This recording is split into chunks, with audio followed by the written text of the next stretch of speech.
Pokemon Go Fest was by most accounts a massive success this year. Having attended the event back in 2017, my expectations were set extremely low as far as this event was concerned, and I have to say that Niantic came back super hard and made this event a very positive and memorable experience. In this video, I'm going to be focusing on the event itself. If you're curious about my interactions with other YouTubers, playing around Chicago, and going to after parties, I'll put that in another video. I just want to keep this content focused on Pokemon Go Fest. The positives, the negatives, and some opinions. So first and foremost, two things that made Pokemon Go Fest very positive this year was that there were no lines and there was no connectivity issues. I believe some trainers did have some minor issues, especially in the north area, but no one was chanting "we can't play."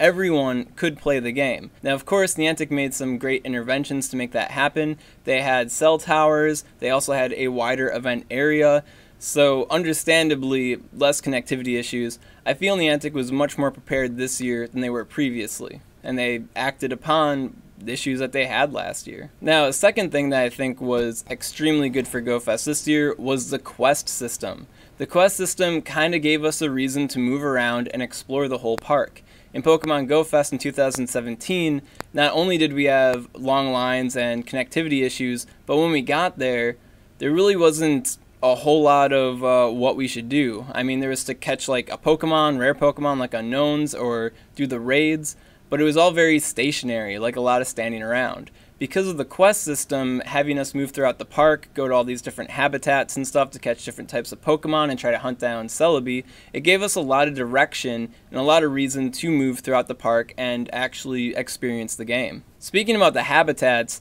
even though it was like kind of a minor quirky thing, yeah, they had like these 4 different like areas throughout the park that was focused on different types of spawns. For example, they had this volcanic area and it had this like ridiculous volcano. The immersion is real. Right? Yeah, so it was just like this small kind of thing, but it was pretty fun and interesting. And I like that they had the type-centric spawns around that area.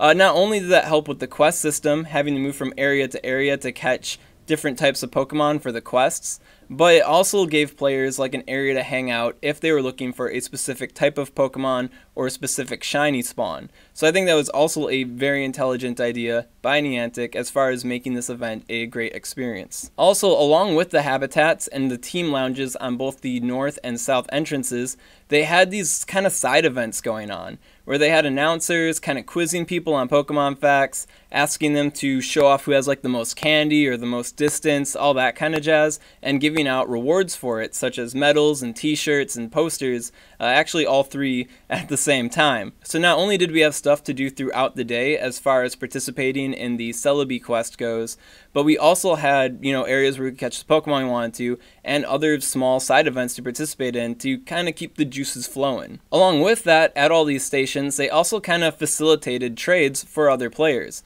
So if you had, you know, a Mr. Mime and you wanted to trade for like a Relicanth or something like that, you could talk to the announcers and they would highlight your trade request. I actually kind of had a little fun with that, and I told them I was looking for a party hat Wurmple and I'd trade literally anything for it.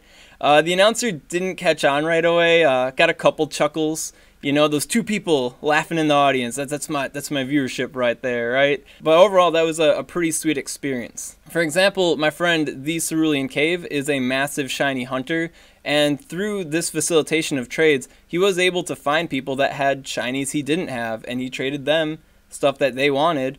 So I think that really worked out for a lot of players this year. Another thing I want to mention about the event facilitators this year is that it actually like really felt like they played the game to some level. Now, it's kind of hard to say how much that experience was curbed by how negative the environment was last year, but this year at least, it felt like the announcers actually knew kind of what was going on in the game of Pokemon Go. Now, I know I teased one of them with the party hat Wurmple thing, and somebody had to tell them that it didn't actually exist, but for the most part, they seemed to know what was going on. They knew what the different metals represented. They knew how like candy worked and evolution worked and stuff like that. It's a small detail, but when I'm at Pokemon Go Fest with event facilitators that are obviously paid to be event facilitators, it's kind of heartwarming to be able to feel at least like they know what's going on in my game. Another thing that made the event pretty positive outside of Niantic and Pokemon Go itself was the Sylph Road Sylph app. Now, it doesn't sound like much, but being able to highlight where your favorite YouTubers are so you can hunt them down and get your handshake in, that kind of stuff, give players something to do and help them get the most out of this event if that's something that they were interested in. Now, this is all great, but there are some aspects of the event that I feel could be improved upon.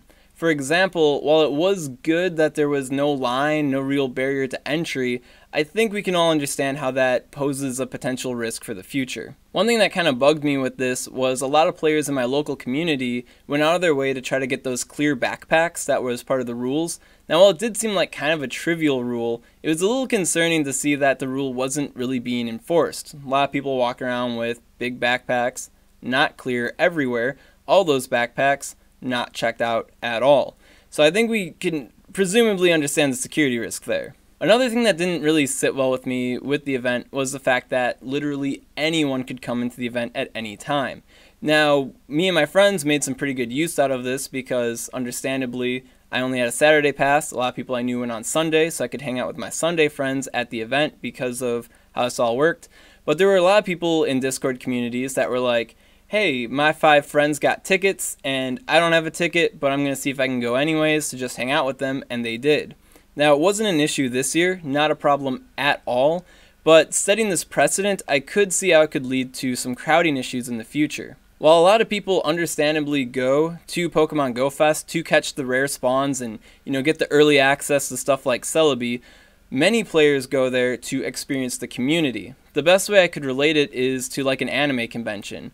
People don't go to cons specifically to meet up with a voice actor or to watch anime or to buy merch, but to be around people of common interest and to bask in the glory of anime. So similarly, many people go to GoFest to just experience other GoFest attendees and to mingle and have a good time. A way Niantic could circumvent this is to sponsor some more unofficial events throughout the city. For example, it was kind of low-key sponsored that the Loop in downtown Chicago would be an excellent place to hang out if you're not at Pokemon Go Fest, don't have a ticket for it, you can go catch and raid down there. I feel the downtown Chicago Discord did a pretty good job of trying to embody that, but that guide went unpromoted by Niantic. If Niantic were to, sponsor these groups or coordinate with leaders of these local groups to maybe have like a Pokemon Go Fest convention at a nearby convention center to give players that aren't part of the event something to do and a way to mingle outside of the event, or to just, highlight unofficial meetups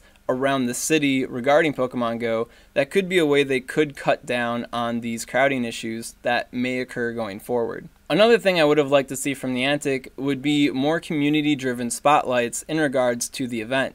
For example, the Dortmund event had a lot of pictures of players playing the game throughout the park. I feel like that would have done a good job of kind of connecting us with the real player experience of the event. But yeah, that's all I really have to say about Pokemon Go Fest in 2018. To recap, overall, an overwhelmingly positive experience. I went there with very low expectations. I made a lot of plans with my friends to do stuff throughout Chicago, anticipating this to be another train wreck, and it definitely was not. I had a phenomenal time, and I can't wait to see what comes with Pokemon Go Fest in 2019.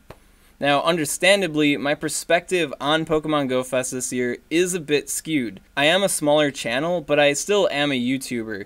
So the way I see things is through a lens that the average player, isn't looking through. Comment below and let me know what your experience was with Pokemon Go Fest in 2018. If you were there, share your experiences from the event. If you're just looking on, reading on Reddit, let me know what your thoughts were on the event. And once again, if you're curious about my YouTuber interactions and stuff I did throughout the city, after parties I went to, that'll be in another video coming up later in this week. If you're interested in seeing that, well then make sure to subscribe to SwagTips. And if you're already subscribed to the Swagman for my more informative content, don't worry, I got some Zapdos and Eevee stuff coming up later this week. I hope you enjoy it. SwagTips. Where'd he go? Celebi, come on. Where's my boy at? There you are, there you are. What? Come on, Celebi, don't be like that. Wow. Is this supposed to go straight through him? Ooh, got him.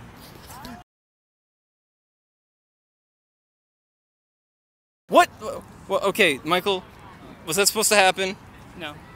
What? Celebi, no, Celebi, come on, man. Oh, wow. Run, for sure. It's for sure gonna run. Nope. Don't even try anymore. It's already ran. It ran. Got him. Check it out. Bet it runs again. Check it out. 2. And it runs. Wait, really? Michael, come on, man. Don't play with me like this. Celebi, come on. You'll catch it this time. It's fine. Don't. Whoa, that went like. Okay. You know what's. Oh, wow. Oop, got him. Bonked him right in the face. Bonked him. Booked him. Booped him. Swag, swag, swag, swag, swag, swag.